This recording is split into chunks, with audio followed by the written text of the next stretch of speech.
Welcome to the webinar on Curriculum Connections. This webinar will support the curriculum component set out in the Saskatchewan Reads document. The Sask Reads document was created by members of the provincial reading team in response to the motion that states, by June 2020, 80% of students will be at or above grade level in reading, writing, and math. This document, along with Appendix A found at the back of the document, is not intended to replace the use of your curriculum. The document is to be used as a support for the curriculum component of reading. This webinar will outline the curriculum connections found in an effective English Arts program. We will address each component and make connections to the curriculum and our own use of them in our planning and execution processes. We will then examine how to use the Sask Reads document and curriculum in a way that makes sense to the teacher and the students.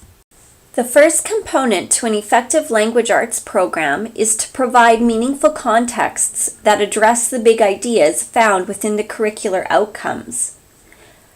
Identifying the questions that lead students to a deeper understanding is also important. Let's take a minute to look at an example together. The outcome, or task, which is taken from the Grade 1 curriculum, states that we will be reading informational texts. Below are the essential questions that students will need to know and be able to do in order to read informational texts. The aim of the Language Arts program is to help students not only understand and appreciate language, but to also use it confidently and competently. Bloom's taxonomy provides a framework for teachers to use to focus on higher level thinking. We want students to move from the bottom of the pyramid, which shows lower level thinking skills, to the top, which shows higher level thinking skills. To support teachers in developing a rich interpretation of the outcome and to hold students to a standard that reflects the fullness of an outcome, the Northwest School Division has developed a table that aligns our academic achievement scale with the levels of Bloom's taxonomy. The second component to an effective language arts program is the focus on grade-specific outcomes in order to achieve the K-12 aim and goals of the program. Before we can go any further, we need to understand the importance of outcomes and indicators. When you open up your curriculum document, you will see the comprehend and respond outcomes to the left of the page and the indicators laid out on the right. Outcomes are mandatory. The outcome is what children need to know. Indicators, which are to the right of the outcomes, are given as examples. These are examples of what to teach in order to have met the outcome. These are also examples of the type of evidence that will show that students have achieved the outcome. It is important to note that the before, during, and after strategies, as well as the cues and conventions, are also mandatory and must be taught every day. We will talk more extensively about these strategies and conventions further into the webinar. Let's turn together to Appendix A, found on page 56 of your Saskatchewan Reads document. Appendix A in the Saskatchewan Reads document outlines the curricular goals and expectations for reading across grades 1, 2, and 3. These important components form the framework of our curriculum and deserve more of your attention at a later time. A focus on language and helping students understand how language works is the third component of an effective English language arts program. Before, during, and after strategies are crucial to student understanding of the outcomes. Students need to make meaningful connections, and the ways of making connections need to be explicitly taught. When planning, we need to ask ourselves, what prior understandings do the students need?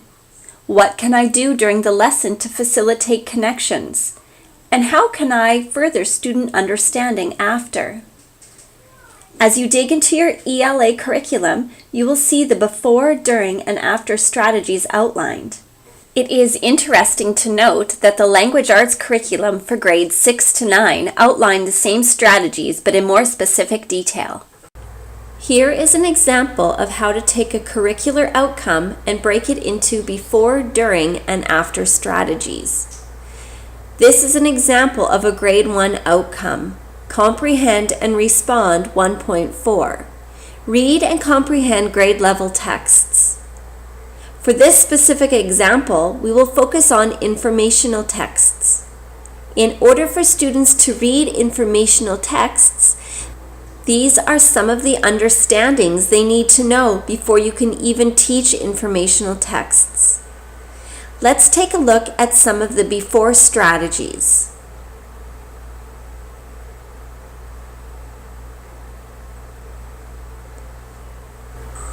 Next, you will see some examples of the connections that students will need to make during and after.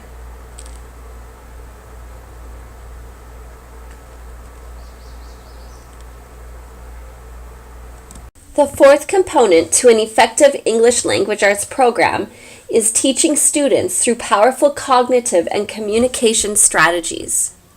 The cues and conventions in your curriculum include pragmatic, textual, syntactic, semantic, lexical, morphological, phonological, and graphophonemic. These cues and conventions are mandatory and need to be taught every day. Often, at first glance, understanding the cues and conventions can be overwhelming. In order to facilitate student understanding, there needs to be teacher understanding. I encourage you to become familiar with your curriculum in a way that is meaningful to you. One way to understand the language of cues and conventions is to break it down into I can statements. Under the Curriculum Connections heading at the bottom of your screen, I have taken what the curriculum says about text features and broken it into usable and understandable I can chunks. Here is another example of how I can take what the curriculum says about the phonological and graphophonemic cues and conventions and break it into meaningful I can statements. Teaching from the curriculum is mandatory. This is your guide for what is to be taught in each grade. It is our responsibility as educators to become familiar with our guides. Inform your students of what they are learning. Involve them in the learning process. Make the curriculum connections obvious.